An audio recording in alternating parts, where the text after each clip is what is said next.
আসসালামু আলাইকুম রহমতুল্লাহ। আলহামদুলিল্লাহ। আমো তো কুমইয়ে দিয়ে দিন গিয়ে তো ফুক পাশে তো আল্লাহ দিলে হাস প্রায় শেষ। ও ভালোই কুমার তো মাছ হাঁটতে ফুক পাশে যেভাবে এভাবে পশ্চিম পাশেও যে গেলে ইনশাল্লাহ রাস্তাও টেকসই হব। তো এই ফুক পাশে প্রায় শেষ। ওই পশ্চিম পাশে হিন্দি যে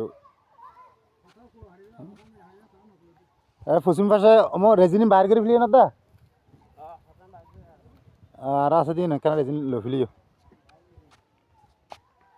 তো যারা টিয়া ফুসে দিবেন হইজন ওনারা আর বিকাশের মধ্যে এখন ফাটা দিয়েন না আজ নেই তারা বিল দিয়ে ফুরবো। তো ফুক পাশে যেভাবে দেন ইনশাল্লাহ পশ্চিম পাশে ক্যাঙ্গারি এভাবে ফেলে ফেললে রাস্তাও টেকসই হয়ে যাবে, মজবুত হয়ে যাবে গেলা দিলে। আচ্ছা ব্যাক কোনো দোয়া করবেন। আসসালামু আলাইকুম।